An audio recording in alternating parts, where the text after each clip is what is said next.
그것이 무엇이냐면 아론이 받는 대제사장 직분과 그의 아들들이 받는 제사장 직분의 정당성과 필요성입니다. 민수기 16장에서 고라 자손들이 반역한 사건이 있었어요. 그때 하나님께서 아론의 대사장 직분을 정당하게 인정해 주셨습니다. 그리고 아론에게 도전하는 자들을 그냥 내버려 두지 않으셨어요. 저들을 하나님이 심판하신 것입니다.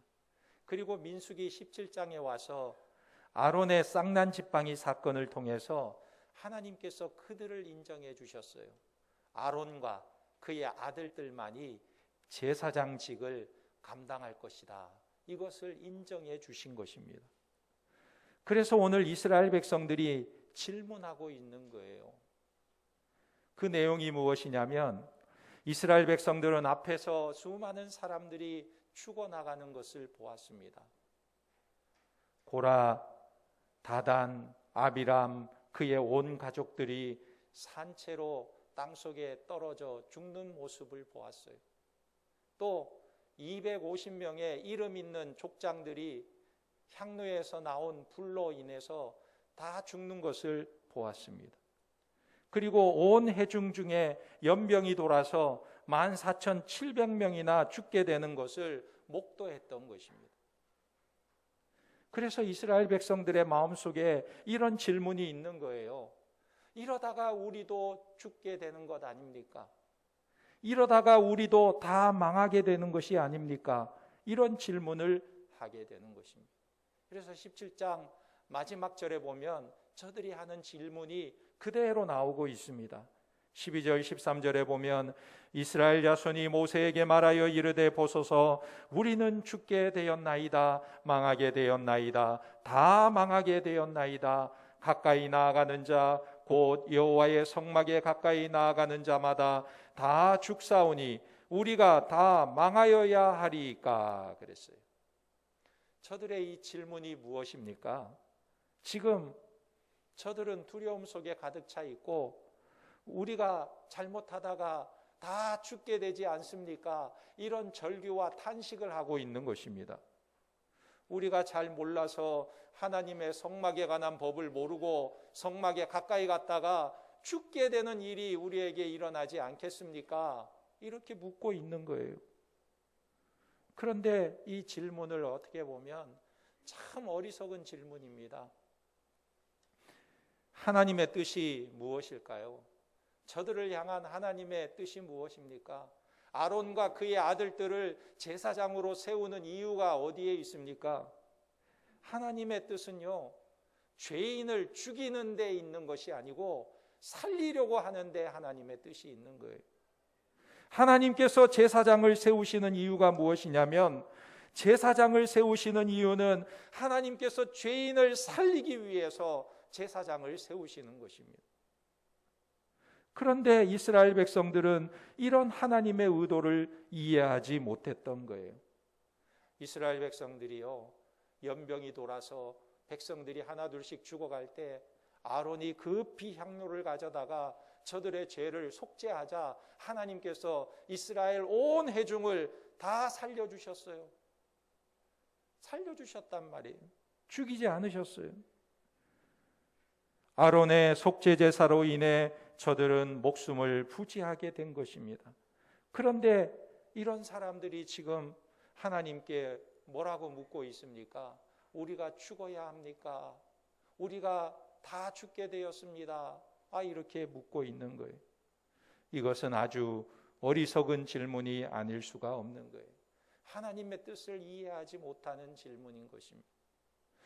그러나 다른 한편으로 이들의 질문을 생각해 보면 이 질문은 꼭 필요한 질문이기도 한 것입니다. 무엇입니까? 이스라엘 백성들이 하나님께 범죄했을 때 어떻게 해야 죽지 않습니까? 이 질문과도 같은 거예요.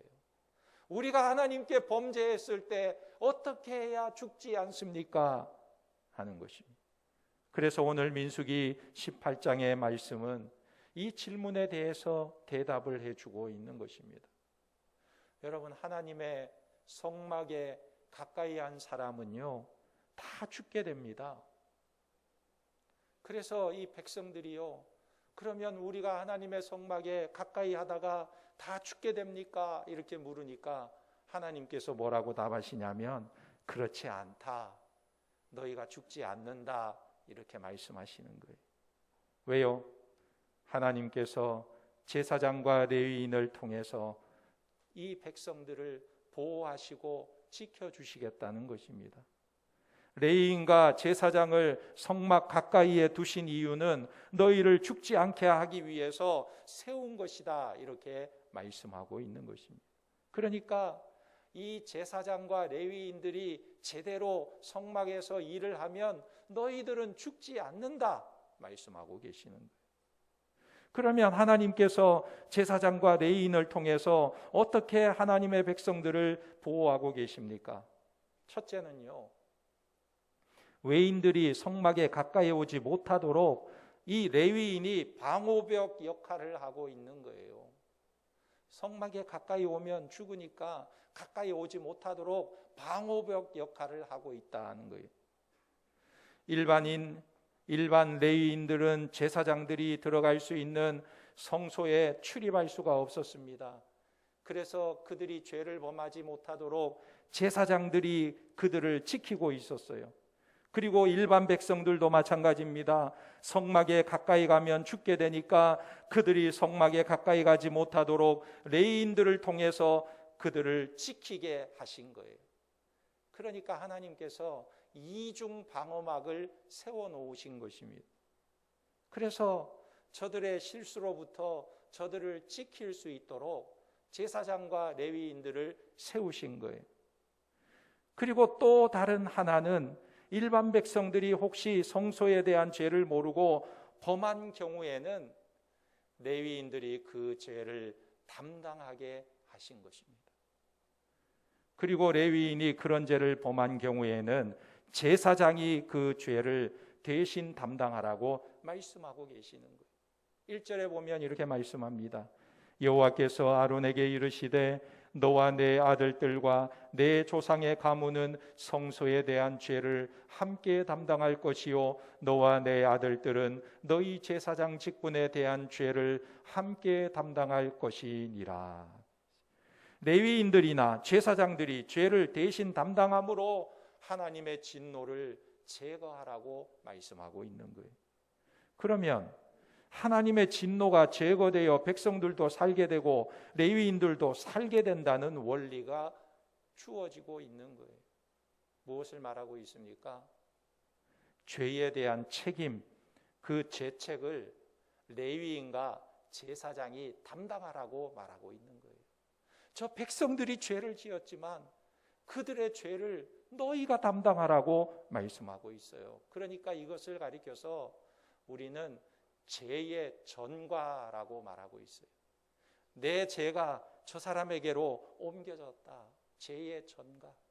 그리고 내 죄를 위하여 내가 죄값을 받아야 되는데 다른 사람이 죄값을 대속 치러줄 때에 그것을 가리켜서 대속이라고 말하는 것입니다. 그러니까 하나님은 이 레위인과 제사장을 통해서 백성들을 죽지 않게 하시는 원리가 두 가지가 있어요. 하나는 전가의 원리, 또 하나는 대속의 원리. 이 두 가지를 말씀하고 있는 것입니다. 그러면 이런 제사장과 레위인의 직무 규정이 무엇을 의미하고 있습니까? 여기에 담긴 영적인 의미가 있는 것입니다. 그 영적인 의미가 뭐냐면 첫째는 모든 인간은 죄인이기 때문에 중보자 없이 무작정 하나님 앞으로 나아갈 수가 없다는 거예요. 예수 그리스도라는 중보자를 통하지 않고는 하나님께 나아갈 수 있는 사람이 한 사람도 없다는 거예요. 우리가 하나님께 직접 나아갈 수 없는 존재입니다. 왜요? 우리는 죄가 있기 때문에 그래요. 그 죄를 가려줄, 덮어줄 중보자가 없이는 하나님 앞에 나아갈 수 없어요. 어두움이 빛을 보면 사라지듯이 우리가 태양빛도 두 눈 부릅뜨고 바라볼 수가 없잖아요. 눈이 멀게 돼요. 그런 것처럼 죄인이 하나님 앞에 나아갈 수가 없어요. 예수 그리스도라는 중보자 없이는 죄인은 하나님을 만나게 되면 죽게 되는 것입니다. 그래서 하나님께서는 예수 그리스도를 중보자로 세우셔서 하나님께 나아가게 하시는 거예요. 그런데 사람들은요, 오늘날 많은 사람들이 예수가 없이도 하나님께 갈 수 있지 않겠느냐? 예수가 없어도 하나님께 나아갈 수 있지 않겠느냐? 우리의 노력과 우리의 선행과 우리의 수행과 우리의 고행을 통해서도 나아갈 수 있는 길이 있지 않겠느냐? 이렇게 주장하기도 합니다. 그러나 그런 일은 절대로 일어날 수가 없어요. 우리가 죄의 문제를 해결하지 않고는 하나님 앞에 나아갈 길이 없는 것입니다. 그러므로 참된 복음은요, 사람으로 하여금 결코 하나님을 만만한 상대로 인식하게 만들지 않는 것입니다.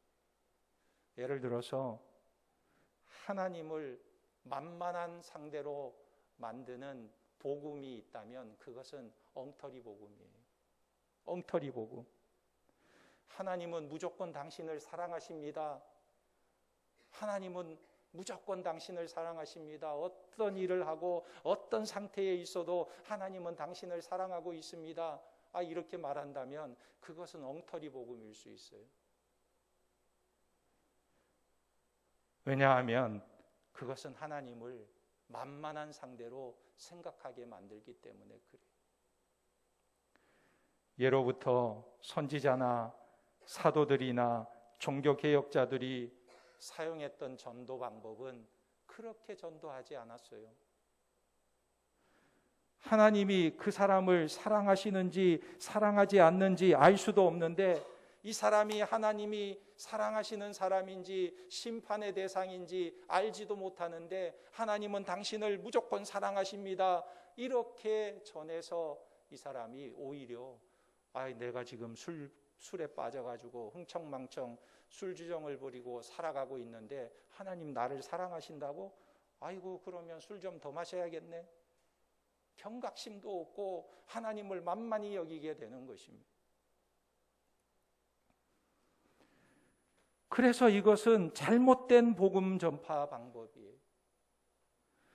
죄인들로 하여금 하나님을 만만하게 보도록 만드는 것입니다.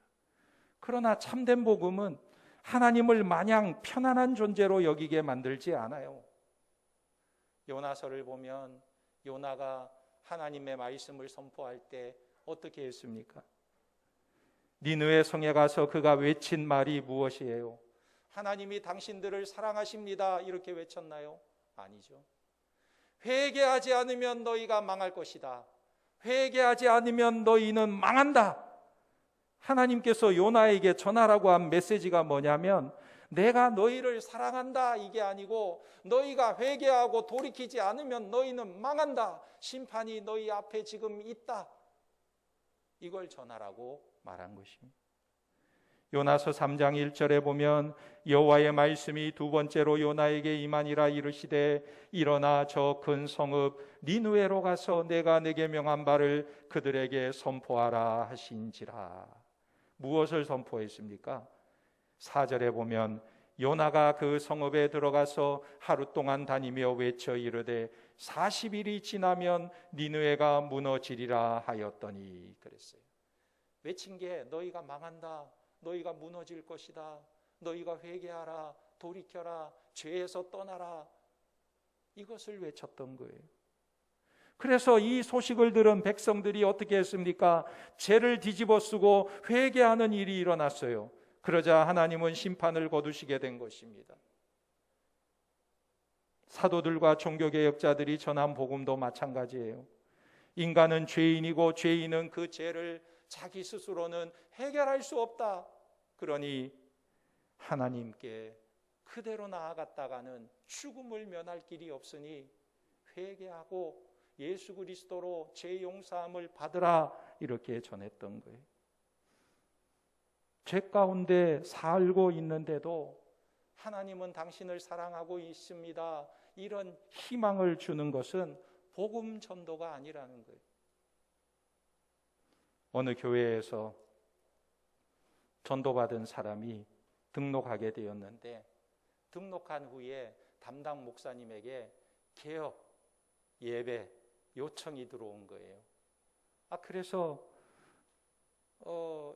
이 개업하는 현장에 가서 보니까 깜짝 놀라게 된 것이 이 사람이 나이트클럽을 개업하고 있었습니다. 나이트클럽. 새 가족이니까 뭘 알아요? 나이트클럽을 개업하고 개업 예배 드려달라고, 잘 되게 해달라고 예배 드려달라는 거예요. 기가 막힌 노릇이죠. 예수 믿으면 복 받는다, 하나님은 당신을 사랑한다 하니까 복을 빌어달라는 거예요. 복을 빌어달라. 이것은 하나님을 완전히 만만하게 보게 만드는 것입니다. 완전히 잘못된 복음 전도의 방법이었어요. 참된 복음 전도는 전도 대상자에게 있어서 그 사람의 실체를 적나라하게 깨닫도록 해주는 거예요. 당신은 죄인이라는 것과 그 죄를 가지고 있다가는 영원히 죽을 수밖에 없다는 사실을 분명히 말해 주어야 하는 거예요.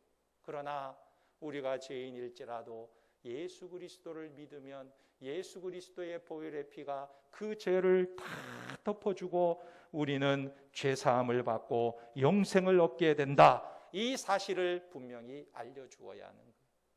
그러니까 예수 그리스도를 믿는 것이 복음인 것입니다. 예수 그리스도를 통하여 내 죄가 사함받는 것이 복음이라는 거예요. 그래서 요나가 했던 전도가 바로 이런 전도였어요. 요나서 3장 4절에 보면 요나가 그 성읍에 들어가서 하루 동안 다니며 외쳐 이르되 40일이 지나면 니느웨가 무너지리라 하였더니 5절에 어떻게 되었을까요? 니느웨 사람들이 하나님을 믿고 금식을 선포하고 높고 낮은 자를 막론하고 굵은 베옷을 입은지라 그 일이 니느웨 왕에게 들림에 왕이 보좌에 일어나서 왕복을 벗고 굵은 베옷을 입고 제위에 앉으니라. 온 백성들 높은 사람 낮은 사람 할 것 없이 다 뉘우치고 회개하고 왕도 그 소식을 듣고 제위에 앉아서 회개하고 뉘우치는 일들이 일어난 거예요. 그래서 하나님은 그들에게 내리려고 했던 심판을 거두시고 그들은 멸망당하지 않게 된 것입니다. 그리고 두 번째로 영적인 의미는 참된 대제사장이신 예수 그리스도의 복음에는 하나님의 자비가 나타나고 있다는 거예요. 하나님의 자비가 나타난다. 하나님은 죄인된 이스라엘 백성들이 곁에 제사장과 레위인을 세워서 이들을 보호해 주셨는데 이것이 예표라는 거예요. 이것은 하나님이 제사장과 레위인의 실체 대신 예수 그리스도를 우리의 중보자로 세우셔서 우리가 진노를 당하지 않고 하나님께 나아갈 수 있는 길을 열어주신 거예요. 우리가 하나님 앞에 나아갈 수 있는 길이 열렸다는 거예요. 그러므로 복음의 핵심은요, 하나님이 어떤 방식으로 죄인들을 멸망하지 않고 하나님의 진노를 당하지 않게 하셨는지 그것을 아는 거예요. 어떻게 우리가 하나님께 나아가고 어떻게 우리가 진노를 당하지 아니하고 어떻게 우리가 멸망하지 않는지 그걸 아는 것이 중요하다는 거예요. 그 핵심이 바로 전가와 대속이라는 원리인 것입니다. 백성들이 성막에 대한 죄를 지었다고 하면 레위인들이 그들의 죄를 전가받고 제사를 통해서 대신 속죄해 주는 일이 일어났던 거예요. 그러니까 하나님께서 이 백성들을 보호하시는 것이 레위인과 제사장을 세워서 그들을 보호하시는 거예요. 짐승의 제물로 드린 속죄 제사를 통하여 저들의 죄를 하나님께서 용서해 주신 거예요.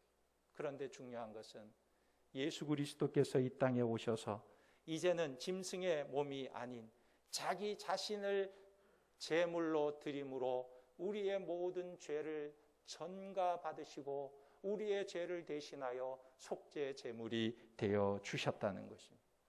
그래서 완전한 대속을 이루어 주셨어요. 이러한 죄의 전가와 대속의 원리가 구약 시대에 활동했던 이사야 선지자가 아주 정확하게 묘사하고 있는 것입니다. 이사야 53장 5절에 보면 그가 찔림은 우리의 허물 때문이요 그가 상함은 우리의 죄악 때문이라. 그가 징계를 받음으로 우리는 평화를 누리고 그가 채찍에 맞음으로 우리는 나음을 받았도다.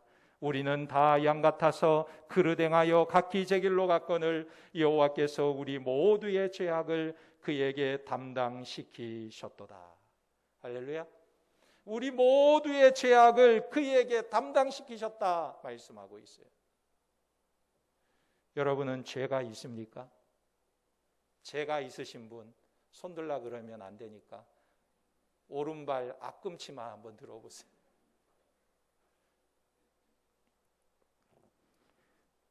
스스로 죄가 없다고 말하는 사람은 자기 양심을 속이는 것이죠.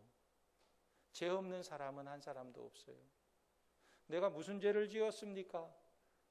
그러나 우리는요, 눈으로 보기에 짓는 죄도 있겠지만 우리의 생각으로 짓는 죄도 있어요. 생각으로도 짓는 죄가 있어요. 우리의 모든 죄를 하나님께서는 다 알고 계세요. 우리의 마음, 심령, 생각까지도 살피고 계시는 하나님께서 우리의 죄를 다 알고 계세요. 그래서 저 천국에 가면 우리의 죄에 대한 기록이 다 기록되어 있어요. 기록되어 있다는 거예요. 그러면 천국에 가면 그 기록이 존재하고 있을까요? 없을까요? 우리의 죄 하나님께서 다 지금도 가지고 계실까요? 아니면 가지고 계시지 않을까요? 대답이 없으시네요. 우리의 죄를 낱낱이 다 알고 계시고 기록해 계시지만 천국에 가면 우리의 죄는 존재하지 않아요. 왜 그럴까요? 하나님께서 예수 그리스도의 보혈의 피로 우리의 죄를 다 덮으셨기 때문에 그래요. 그 기록한 곳에 예수 그리스도의 보혈의 피를 쏟으셔서 우리의 죄를 다 지워버렸기 때문에 우리의 죄가 더 이상 기억되지도 않고 존재하지도 않는다는 거예요. 하나님은 그 죄의 기록을 이제 보시지 않습니다. 왜냐하면 예수 그리스도의 피가 그 죄를 다 덮었기 때문에 그래요. 그런데 우리는 종종 그 죄의 목록들이 떠오르고 생각나고 죄책을 느낄 때가 있어요. 왜 그럴까요? 그것은요, 마귀가 우리를 미혹하는 거예요. 마귀가요, 너 우리의 죄의 원본을 복사해가지고 복사본을 가지고 와서 우리에게 너 이런 죄가 있었잖아. 너 이런 죄 지었잖아. 언제 어느 때 어디서 이런 죄 지었잖아. 그러면서 네가 하나님의 백성이라고 해? 네가 천국 갈 수 있겠어? 네가 의인이라고 생각돼? 자꾸 우리를 쑤셔요. 그럴 때 우리가 어떻게 해야 되겠습니까? 사탄아 물러가라. 복사본은 하나님이 취급하지도 않는다. 쳐다보지도 않는다. 하나님은 오직 원본만 보신다. 근데 그 원본은 어떻습니까? 죄가 다 덮여져 있는 거예요. 예수 그리스도의 보혈의 피로 다 가려져 있는 거예요. 마귀는 우리를 유혹하고 우리를 미혹하고 우리의 마음에 죄책이 들게 하고 우리를 자꾸 괴롭히지만 우리가 예수 그리스도를 중보자로 믿고 의지할 때 우리는 하나님 앞에 설 때에 양심의 가책을 받을 이유가 없는 거예요. 어떤 분은 이런 말을 하는 경우도 봐요. 천국 가면 가기는 가는데 하나님 앞에 설 때 너무너무 부끄러울 것 같아요. 왜? 하나님이 나의 모든 삶을 다 낱낱이 보고 알고 계시는 것 같으니까 너무너무 부끄러운 것 같아요. 이것은 우리 예수님께서 우리를 위해서 행하신 일을 이해하지 못하기 때문에 그래요. 여러분, 예수님께서 중보자로 이 땅에 오셔서 어떤 일을 행하셨습니까? 우리의 죄를 다 전가받으시고 우리의 죄에 대한 책임을 예수님께서 다 지시고 우리의 죄를 대속해 주셨다고 성경은 분명히 말씀하고 있어요. 할렐루야. 그러므로 우리는 하나님 앞에 나아갈 때 담대하게 나아가는 줄 믿으시기 바랍니다. 시편 103편 12절에 동이 서에서 먼 것 같이 우리의 죄가를 우리에게서 멀리 옮기셨으며 그랬어요.